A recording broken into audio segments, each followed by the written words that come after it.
Good morning. അപ്പോൾ നമ്മുടെ ചട്ടിയിൽ നല്ല ചൂട് മീൻ കറി തിളച്ചുകൊണ്ടിരിക്കുകയാണ് കേട്ടോ. അപ്പോൾ ഈ രീതിയിൽ നിങ്ങൾ കുറുകിയ രീതിയിലുള്ള മീൻ കറി ഉണ്ടാക്കി നോക്കിയിട്ടില്ലെങ്കിൽ ഇങ്ങനെയൊന്ന് മീൻ കറി ഉണ്ടാക്കി നോക്കൂ. ഇത് സാധാരണ ഉണ്ടാക്കുന്ന മീൻ കറിയിൽ നിന്ന് കുറച്ച് വ്യത്യസ്തമായ മീൻ കറിയാണ്. അപ്പോൾ നിങ്ങൾ ഇങ്ങനെ മീൻ കറി ഉണ്ടാക്കി നോക്കിയിട്ടുണ്ടോ ഇല്ലയോ എന്ന് നമ്മുടെ വീഡിയോയുടെ താഴെ ഒന്ന് കമൻറ്റ് ചെയ്യണം കേട്ടോ. ഈ വീഡിയോ കണ്ടിട്ട് വീഡിയോ സ്കിപ്പ് ചെയ്യാതെ ഫുള്ളായിട്ട് കാണണേ. അപ്പോഴാണ് ഏതൊക്കെ സ്റ്റെപ്സാണ് ഓരോന്ന് ചെയ്യേണ്ടത്, എപ്പോഴാണ് ചെയ്യേണ്ടതെന്നൊക്കെ മനസ്സിലാവുക. ഈ ഒരു മീൻ കറി ഉണ്ടാക്കിയിട്ട് ചൂടോടെ കൂടി കഴിക്കരുത്, ചൂട് കംപ്ലീറ്റ് മാറിയിട്ട് കഴിക്കുക. എപ്പോഴും ഞാൻ പറയാറുള്ളതാണ് മീൻ കറികൾ ഉണ്ടാക്കിയിട്ട് ചൂടോടുകൂടി കഴിക്കരുത് എന്നുള്ളത്. ഇത് ഇന്ന് ഉണ്ടാക്കി വെച്ചിട്ട് നാളെ രാവിലെ അല്ലെങ്കിൽ നാളെ ഉച്ചയ്ക്ക് കഴിക്കുക. അല്ലെങ്കിൽ നമ്മൾ രാവിലെ പ്രിപ്പയർ ചെയ്യുകയാണെങ്കിൽ, ഇതിപ്പോൾ ഞാൻ വൈകിട്ടാണ് പ്രിപ്പയർ ചെയ്യുന്നത്, അതുകൊണ്ടാണ് ഞാനിപ്പോൾ നാളെ രാവിലെ അല്ലെങ്കിൽ നാളെ വൈകിട്ട് കഴിക്കാമെന്ന് പറഞ്ഞത്. രാവിലെ നമ്മൾ മീൻ കറി പ്രിപ്പയർ ചെയ്യുകയാണെങ്കിൽ ഇന്ന് വൈകിട്ട് അല്ലെങ്കിൽ നാളെ ഉച്ചയ്ക്കത്തേക്ക് എടുക്കുക. അങ്ങനെ എടുക്കുകയാണെങ്കിൽ കറക്റ്റ് ആയിരിക്കും, ടേസ്റ്റും പുളിയൊക്കെ പിടിച്ച് കറക്റ്റായിട്ട് മീൻ കഷ്ണങ്ങളൊക്കെ പെർഫെക്റ്റ് ആയിട്ടുണ്ടാവും. അപ്പോൾ എങ്ങനെയാണ് നമ്മുടെ മീൻ കറി നമുക്ക് തയ്യാറാക്കുന്നത് നോക്കാം.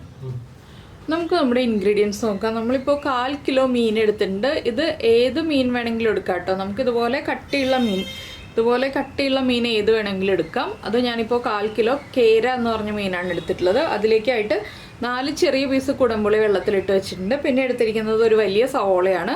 ഇതിൽ സവോള തന്നെ ഉപയോഗിക്കാം, ഉള്ളി ചേർക്കണം എന്നില്ല. ഉള്ളി ചേർക്കണം എന്നുണ്ടെങ്കിൽ ഒരു 20 ഉള്ളി ചേർക്കാം. അതുപോലെ തന്നെ ഒരു വലിയ തക്കാളി എടുത്തിട്ടുണ്ട്. പിന്നെ 2 വലിയ പീസ് ഇഞ്ചി എടുത്തിട്ടുണ്ട് കേട്ടോ. ഇഞ്ചി കുറച്ച് കൂടുതൽ വേണം. 2 പച്ചമുളക് എടുത്തിട്ടുണ്ട്. എൻ്റെ കയ്യിലുള്ള പച്ചമുളകിന് നല്ല എരിവുള്ള പച്ചമുളകാണ്, അതുകൊണ്ടാണ് ഞാൻ 2 പച്ചമുളക് എടുത്തിട്ടുള്ളത്. നിങ്ങളുടെ കയ്യിലുള്ള പച്ചമുളകിന് എരിവ് കുറവാണെന്നുണ്ടെങ്കിൽ 3 പച്ചമുളക് വരെ എടുക്കാം. പിന്നെ നമുക്ക് വേണ്ട പൊടികളൊക്കെ നമുക്ക് ചേർക്കുമ്പോൾ പറയാം. അപ്പോൾ ആദ്യം നമുക്ക് ഈ മീനൊന്ന് മാരിനേറ്റ് ചെയ്ത് വയ്ക്കാം. ഒരു 10 മിനിറ്റ് മീനൊന്ന് മാരിനേറ്റ് ചെയ്ത് വെച്ചിട്ട് വേണം നമുക്ക് ബാക്കിയുള്ള കാര്യങ്ങളൊക്കെ ചെയ്യാനായിട്ട്. അപ്പോൾ മീൻ മാരിനേറ്റ് ചെയ്ത് വെച്ച് കഴിഞ്ഞിട്ട് നമുക്ക് ഇതിലേക്ക് ഒരു അരപ്പ് റെഡിയാക്കി എടുക്കണം. അപ്പോൾ മീനിലേക്ക് ആദ്യം നമുക്ക് കുറച്ച് പൊടികൾ ചേർത്തൊന്ന് മാരിനേറ്റ് ചെയ്ത് വയ്ക്കാം.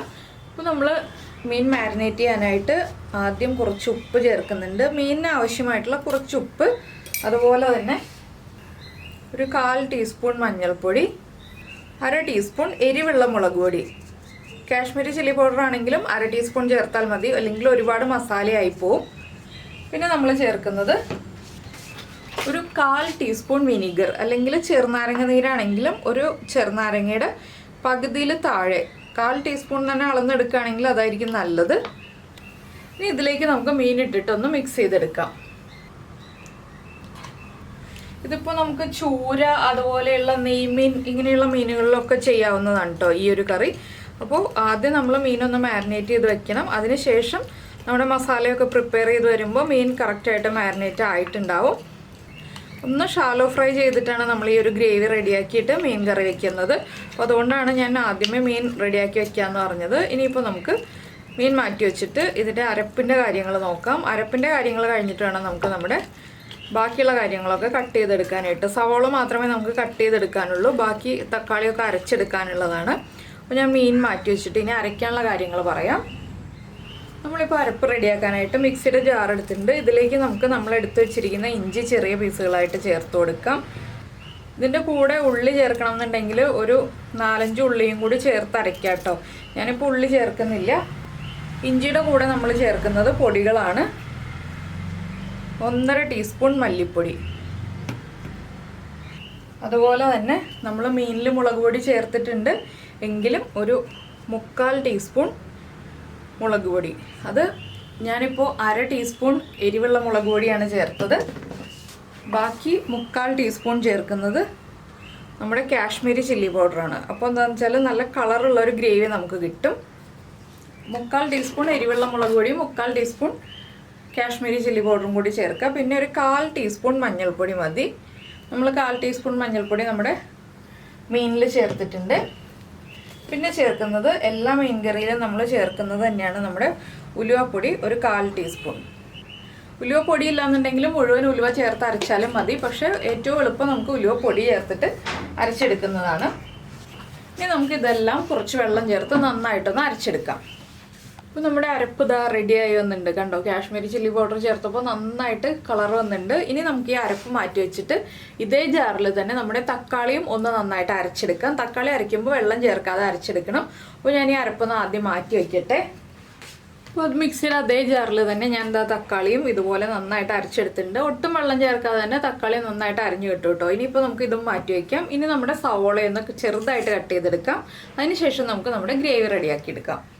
അപ്പോൾ നമ്മൾ നമ്മുടെ സവോള ഇത് കണ്ടോ, ഇതുപോലെ ചെറുതായിട്ട് കട്ട് ചെയ്തെടുത്തിട്ടുണ്ട്. ഇതുപോലെ കട്ട് ചെയ്തെടുക്കുക കേട്ടോ. കുറച്ച് തിക്കായിട്ടും അതുപോലെ തന്നെ വലുതായിട്ടും കട്ട് ചെയ്തിട്ടുണ്ടെങ്കിൽ നമ്മുടെ ഗ്രേവിക്ക് അധികം തിക്നെസ് ഉണ്ടാവില്ല. അതുകൊണ്ടാണ് നമ്മൾ ഇതുപോലെ ചെറുതായിട്ട് കട്ട് ചെയ്തെടുക്കുന്നത്. ഇനിയിപ്പോൾ നമുക്കിത് മാറ്റി വെച്ചിട്ട് ആദ്യം നമ്മുടെ മീനൊന്ന് ഫ്രൈ ചെയ്തെടുക്കാം.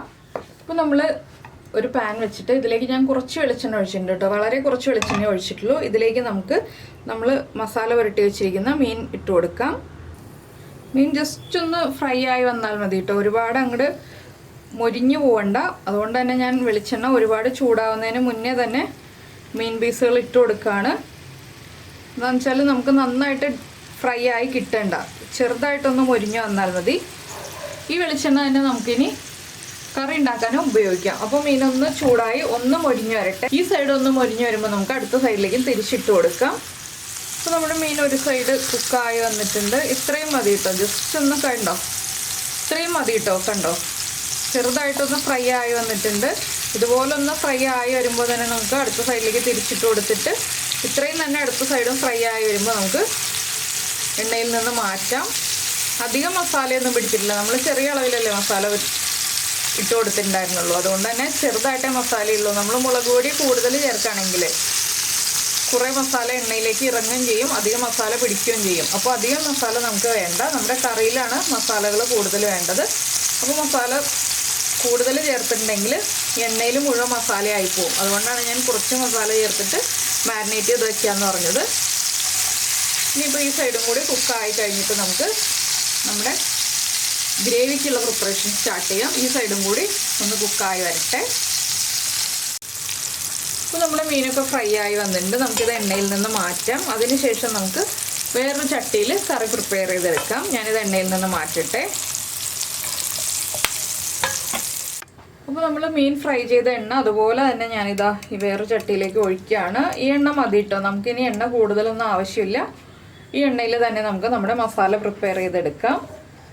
എണ്ണ ഒന്ന് നന്നായിട്ട് ചൂടായി വരുമ്പോൾ നിങ്ങൾ മീൻ കറിയിൽ കടുക് ചേർക്കുന്ന ആളുകളാണെങ്കിൽ ഒരു 1/2 ടീസ്പൂൺ കടുക് ചേർക്കാം. ഞാൻ മീൻ കറിയിൽ കടുക് ചേർക്കാറില്ല കേട്ടോ. അതുകൊണ്ട് ഞാൻ ഡയറക്റ്റായിട്ട് നമ്മുടെ സവോള കട്ട് ചെയ്തതാണ് ചേർക്കുന്നത്. അപ്പോൾ കടുക് ചേർക്കുന്ന ആളുകളാണെങ്കിൽ മാത്രം കടുക് ചേർക്കുക. പിന്നെ നമ്മൾ ഉലുവ ചേർക്കാറുണ്ട് മീൻ കറിയിൽ. പക്ഷെ നമ്മളിപ്പോൾ അരപ്പിൽ ഉലുവപ്പൊടി ചേർത്തിട്ടുണ്ട്. അതുകൊണ്ട് ഇനി ഉലുവ ചേർത്ത് പൊട്ടിക്കേണ്ട ആവശ്യമില്ല. നമ്മുടെ സവോള ചേർത്ത് കൊടുക്കാം. അപ്പോൾ എണ്ണ കുറവാണെന്നുണ്ടെങ്കിൽ കുറച്ച് എണ്ണയും കൂടി ചേർത്ത് കൊടുക്കാം കേട്ടോ. സവോള ഒന്ന് ചൂടായി തുടങ്ങുമ്പോൾ നമുക്ക് ഇതിലേക്ക് 1-2 കാര്യങ്ങളും കൂടി ചേർക്കാനുണ്ട്. നമ്മുടെ പച്ചമുളക് നമ്മൾ എടുത്തു വെച്ചിരിക്കുന്നത് ഒന്ന് സ്പ്ലിറ്റ് ചെയ്തിട്ട് കൊടുക്കുക. അതുപോലെ തന്നെ ഒരു തണ്ട് കറിവേപ്പിലയും ചേർത്ത് കൊടുക്കുക. പിന്നെ ഈ സവോളയ്ക്ക് ആവശ്യമായിട്ടുള്ള ഉപ്പ്, കുറച്ചുപ്പ്. നമ്മൾ മീൻ കഷ്ണങ്ങൾ മാരിനേറ്റ് ചെയ്ത് വെച്ചപ്പോൾ ഉപ്പ് ചേർത്തതാണ്. അതുകൊണ്ട് തന്നെ കുറച്ച് ഉപ്പ് ചേർത്തിട്ട് ഇനി ഈ സവോളയൊന്ന് നന്നായിട്ട് വഴറ്റിയെടുക്കുക. സവോള ഒന്ന് ട്രാൻസ്പെറൻ്റ് ആയി വരുന്നത് വരെ നന്നായിട്ട് വഴറ്റുക. അതിനുശേഷം വേണം നമ്മൾ ബാക്കിയുള്ള കാര്യങ്ങളൊക്കെ ചെയ്യാൻ. അപ്പോൾ ഇനി സവോള ഒന്ന് ട്രാൻസ്പെറൻ്റ് ആയി വരട്ടെ. അതുവരെ ഞാനിങ്ങനെ ഇളക്കി കൊടുത്തുകൊണ്ടിരിക്കുകയാണ്. ഇതിലേക്ക് എണ്ണ കുറവാണെങ്കിൽ എണ്ണ ചേർത്ത് കൊടുക്കണം കേട്ടോ. ഇപ്പോൾ ഇതിൽ നോക്കി കഴിഞ്ഞിട്ടുണ്ടെങ്കിൽ നമ്മളിങ്ങനെ മാറ്റി വെച്ചിട്ടുണ്ടെങ്കിൽ എണ്ണ ഉണ്ട്. അതുകൊണ്ട് ഞാൻ ഇനി എണ്ണ ചേർക്കുന്നില്ല. അപ്പോൾ നിങ്ങൾ എണ്ണ കുറവാണെന്നുണ്ടെങ്കിൽ എണ്ണ ചേർത്ത് കൊടുത്തിട്ട് വേണം സവോള വഴറ്റാനായിട്ട്. എന്താണെന്ന് വെച്ചാൽ നമ്മുടെ മസാലകൾ വഴറ്റിയെടുക്കാൻ ആവശ്യമായ എണ്ണ നമുക്ക് വേണം. അതുകൊണ്ടാണ് എണ്ണ ചേർത്ത് കൊടുക്കണം എന്ന് പറയുന്നത്. ഇനിയിപ്പോൾ സവോള കുക്കായി വരട്ടെ. അപ്പോൾ നമ്മുടെ സവോളയൊക്കെ ഒന്ന് ട്രാൻസ്പെറൻ്റ് ആയി വന്നിട്ടുണ്ട്. ഇനി ഇതിലേക്ക് നമ്മൾ അരച്ച് വെച്ചിരിക്കുന്ന മസാല ആദ്യം ചേർത്ത് കൊടുക്കാം. അതിനുശേഷം വേണം നമുക്ക് ഓരോന്നായിട്ട് ആഡ് ചെയ്യാനായിട്ട്.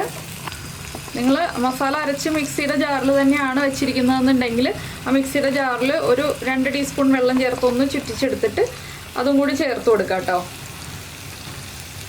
ഇനി നമ്മുടെ മസാല ഒന്ന് നന്നായിട്ട് കുക്കായി വരുന്നത് വരെ, അതായത് മസാലയിലുള്ള വെള്ളമൊക്കെ വറ്റി എണ്ണ തെളിഞ്ഞ് വരുന്നത് വരെ ഒന്ന് വഴറ്റിയെടുക്കുക. ഈ സമയത്ത് നമ്മൾ കുറച്ച് ചൂടുവെള്ളവും കൂടി റെഡിയാക്കി വെക്കുക കേട്ടോ. ഈ ഒരു കറിയിൽ നമ്മൾ ചൂടുവെള്ളം തന്നെ ചേർക്കണം, പച്ചവെള്ളം ചേർക്കരുത്. എന്താണെന്ന് വെച്ചാൽ നമ്മളെല്ലാ മസാലകളും നന്നായിട്ട് വഴറ്റി കുക്ക് ചെയ്താണ് എടുക്കുന്നത്. അപ്പോൾ പച്ചവെള്ളം ചേർത്തിട്ടുണ്ടെങ്കിൽ കറിയുടെ ടേസ്റ്റ് മൊത്തത്തിലങ്ങ് മാറിപ്പോവും. അപ്പോൾ ഇനി ഈ ഒരു മസാല കുക്കായി എണ്ണ തെളിഞ്ഞ് വരട്ടെ. അതുവരെ നമ്മൾ ഇടയ്ക്കിടയ്ക്ക് ഇളക്കി കൊടുത്തുകൊണ്ടിരിക്കുക. ഒരുപാട് ഹൈ ഫ്ലെയിമിൽ വയ്ക്കരുത്. മീഡിയം ബർണറിലാണ് വയ്ക്കുന്നതെങ്കിൽ ലോ ഫ്ലെയിമിൽ വയ്ക്കുക. ചെറിയ ബർണറിലാണ് വയ്ക്കുന്നതെങ്കിൽ ഹൈ ഫ്ലെയിമിൽ വയ്ക്കുക. അപ്പോൾ ഇനി എണ്ണ തെളിയുന്നത് വരെ നമുക്ക് വെയിറ്റ് ചെയ്യാം. ഒരു 4 മിനിറ്റൊക്കെ എടുക്കും. നമ്മൾ മൺചട്ടിയിലാണ് വയ്ക്കുന്നതെങ്കിൽ എണ്ണ തെളിയാൻ. അല്ല നോൺ സ്റ്റിക്ക് പാനിലൊക്കെ ആണെങ്കിൽ ഒരു 3 മിനിറ്റ് 2.5 മിനിറ്റൊക്കെ ആകുമ്പോൾ എണ്ണ തെളിഞ്ഞ് വരും. അപ്പോൾ എണ്ണ തെളിഞ്ഞ് വരട്ടെ. അപ്പോൾ അപ്പോൾ നമ്മുടെ മസാലയൊക്കെ നന്നായിട്ട് കുക്കായി ഇത് കണ്ടോ സൈഡിലൊക്കെ എണ്ണ തെളിഞ്ഞ് വരുന്നുണ്ട്. ഇനി നമുക്കിതിലേക്ക് ചേർക്കേണ്ടത് നമ്മുടെ തക്കാളിയുടെ പേസ്റ്റാണ്. തക്കാളി അരച്ചത് നമുക്ക് ചേർത്ത് കൊടുക്കാം. ഇതിന് ഈ ഒരു കുക്കിംഗ് നമ്മൾ ഈ വഴറ്റിയെടുക്കുക എന്നുള്ള കാര്യങ്ങളൊക്കെ കുറച്ച് സമയം എടുക്കുന്നതുള്ളൂ കേട്ടോ. പക്ഷെ കറിക്ക് നല്ല ടേസ്റ്റാണ്. അപ്പോൾ ഇനി നമ്മുടെ തക്കാളി പേസ്റ്റും ഇതുപോലെ തന്നെ ഇളക്കി വഴറ്റി എണ്ണ തെളിയുന്നത് വരെ ഇളക്കി കൊടുത്തുകൊണ്ടിരിക്കുക.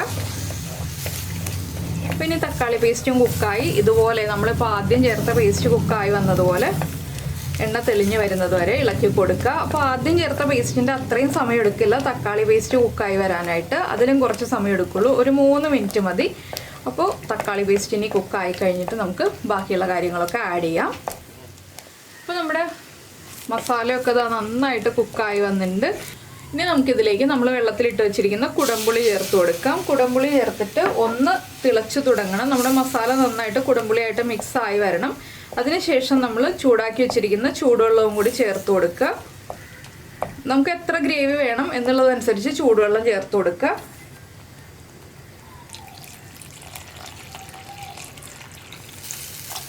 കുറേ ഗ്രേവി ഉള്ളൊരു കറിയല്ല ഇത്, കുറച്ച് തിക്കായിട്ടിരിക്കുന്ന ഒരു കറിയാണ്. അപ്പോൾ നമുക്ക് മീൻ വേവാൻ ആവശ്യമായിട്ടുള്ള ഒരു സമയം നമ്മൾ കണ്ടുകൊണ്ട് കുറച്ച് വെള്ളം ചേർത്ത് കൊടുത്തിട്ട് ഒരു 5 മിനിറ്റ് തിളപ്പിച്ചെടുക്കണം മീൻ ഇതിൽ ചേർത്തിട്ട്. അപ്പോൾ ആ ഒരു വെള്ളം കൂടുതലായിട്ട് ചേർത്ത് കൊടുക്കുക. 5 മിനിറ്റ് തിളച്ച് വറ്റാൻ ആവശ്യമായിട്ടുള്ള വെള്ളം കൂടുതലായിട്ട് ചേർത്ത് കൊടുക്കുക. പിന്നെ നമ്മൾ മീൻ ചേർക്കുന്നതിന് മുന്നേ ആയിട്ട് ഉപ്പൊക്കെ ചെക്ക് ചെയ്യുക. ഉപ്പ് ചെക്ക് ചെയ്യുമ്പോൾ മീനിൽ ഉപ്പുള്ള കാര്യം നമ്മൾ ഓർക്കണം. നമ്മൾ മീൻ ഫ്രൈ ചെയ്തത് ഉപ്പ് ചേർത്തിട്ടാണ്. അപ്പോൾ ഞാനിതിലേക്കൊരു 1.25 കപ്പ് വെള്ളമാണ് ചേർക്കുന്നത്, ചൂടുവെള്ളം. ഇനി നമ്മുടെ ഗ്രേവി ഒന്ന് നന്നായിട്ട് തിളച്ച് വരട്ടെ. അതിനുശേഷം നമുക്ക് ഉപ്പൊക്കെ ചെക്ക് ചെയ്തിട്ട് ബാക്കിയുള്ള കാര്യങ്ങളൊക്കെ നോക്കാം. അതിനുശേഷം മീൻ ചേർക്കാം. പക്ഷേ നമ്മൾ ഇനി ഇതിലേക്ക് ചേർക്കേണ്ട വേറൊരു കാര്യവും കൂടിയുണ്ട്. എന്താണെന്ന് വെച്ചിട്ടുണ്ടെങ്കിൽ ഒരു 1/4 കപ്പ് കട്ടി തേങ്ങാപ്പാൽ എടുത്ത് വെക്കണം കേട്ടോ. നിങ്ങൾക്ക് ഈ മീൻ വറ്റിച്ചതുപോലെ തന്നെ ഉപയോഗിക്കാം. അല്ലാന്നുണ്ടെങ്കിൽ കറിക്ക് കൂടുതൽ ടേസ്റ്റ് വേണമെന്നുണ്ടെങ്കിൽ ഒരു 1/4 കപ്പ് കട്ടി തേങ്ങാപ്പാൽ, തേങ്ങയുടെ 1/4 പാലും കൂടി എടുത്ത് വെച്ച് അതും കൂടി ചേർത്ത് കൊടുക്കുകയാണെന്നുണ്ടെങ്കിൽ കൂടുതൽ ടേസ്റ്റ് ആയിരിക്കും. നമ്മുടെ കറിക്ക് കൂടുതൽ ടേസ്റ്റ് ഉള്ളതല്ലേ എല്ലാവർക്കും ഇഷ്ടം. അതുകൊണ്ടാണ് ഞാൻ ആ ഒരു കട്ടി തേങ്ങാപ്പാലും കൂടി ചേർക്കാൻ പറയുന്നത്. 1/4 കപ്പ് മതി, അതിൽ കൂടുതൽ വേണ്ട. അപ്പോൾ ഇനി നമ്മുടെ ഗ്രേവി ഒന്ന് നന്നായിട്ട് തിളക്കട്ടെ. അതിനുശേഷം നമുക്ക് ഉപ്പൊക്കെ ചെക്ക് ചെയ്തിട്ട് മീൻ ചേർത്ത് കൊടുക്കാം. അപ്പോൾ നമ്മുടെ ഗ്രേവി നന്നായിട്ട് തിളച്ചുകൊണ്ടിരിക്കുന്നുണ്ട്. ഇനി ഉപ്പും എരിവൊക്കെ കറക്റ്റാണോ എന്ന് ചെക്ക് ചെയ്യാം. ഞാൻ ഉപ്പ് ചെക്ക് ചെയ്തു, എരിവ് ചെക്ക് ചെയ്തു. എരിവൊക്കെ കറക്റ്റാണ്. ഉപ്പ് കുറവായിരുന്നു, കുറച്ച് ഉപ്പ് ചേർത്തിട്ടുണ്ട്. ഇനി നമ്മളിതിലേക്ക് മീൻ ചേർത്ത് കൊടുക്കുകയാണ്. മീൻ ചേർത്ത് കഴിഞ്ഞിട്ട് ഒരു 7 മിനിറ്റ് മീഡിയം ഫ്ലെയിമിൽ, വലിയ ബർണറിലാണെങ്കിൽ മീഡിയം ഫ്ലെയിമിൽ, ചെറിയ ബർണറിലാണെങ്കിൽ ഹൈ ഫ്ലെയിമിൽ വെച്ച് തന്നെ തിളപ്പിച്ചുകൊണ്ടിരിക്കുക. അതിനുശേഷം നമുക്ക് ബാക്കിയുള്ള കാര്യങ്ങളൊക്കെ ചേർത്ത് റെഡിയാക്കി എടുക്കാം. അപ്പോൾ ഇനി ഇത് 7 മിനിറ്റ് തിളച്ചുകൊണ്ടിരിക്കട്ടെ. അപ്പോൾ നമ്മുടെ കറി ഇതാ നന്നായിട്ട് കുറുകി വന്നിട്ടുണ്ട് തിളച്ച്. ഇനി നമുക്കിതിലേക്ക് തേങ്ങാപ്പാൽ ചേർക്കാം. ഈ മൺചട്ടി ആയതുകൊണ്ട് ഈ ഒരു സ്റ്റേജ് ആകുമ്പോൾ തന്നെ തേങ്ങാപ്പാൽ ചേർത്ത് കൊടുക്കുക. എന്താണെന്ന് വെച്ചിട്ടുണ്ടെങ്കിൽ മൺചട്ടിയിൽ ഇരിക്കുമ്പോൾ വീണ്ടും കറി കുറുകി വരും. ഇനി ഫ്ലെയിം കുറച്ച് വെച്ചിട്ട് തേങ്ങാപ്പാൽ ചേർക്കാം കേട്ടോ. ഫ്ലെയിം കൂട്ടി വെച്ചിട്ട് തേങ്ങാപ്പാൽ ചേർക്കരുത്. 1/4 കപ്പിൽ കൂടുതൽ തേങ്ങാപ്പാൽ ചേർക്കുകയും വേണ്ട. നല്ല കട്ടി തേങ്ങാപ്പാലായിരിക്കണം ചേർക്കേണ്ടത്. ഞാൻ തേങ്ങാപ്പാൽ ചേർത്തു. ഇനിയിപ്പോൾ ഉടനെ തന്നെ ഫ്ലെയിം ഓഫ് ചെയ്യാണ്. ഇനി ഒന്ന് നമുക്കിതിലേക്ക് കറിവേപ്പിലയും കൂടി ചേർത്ത് കൊടുക്കാനുണ്ട്. ഇത്രയേ ഉള്ളൂ നമ്മുടെ കറിയുടെ പരിപാടി. കറി റെഡി ആയി കഴിഞ്ഞു. പതുക്കെ ഒന്ന് അനക്കി കൊടുക്കുക, ഇല്ലെങ്കിൽ ചട്ടി ഒന്ന് ചുറ്റിച്ചു കൊടുക്കുക. ഇനി ചട്ടിയുടെ ചൂടിലിരുന്നിട്ട് ഒന്ന് എല്ലാം ചൂടായി മിക്സായി വന്നോളും, റെഡി ആയിക്കോളും.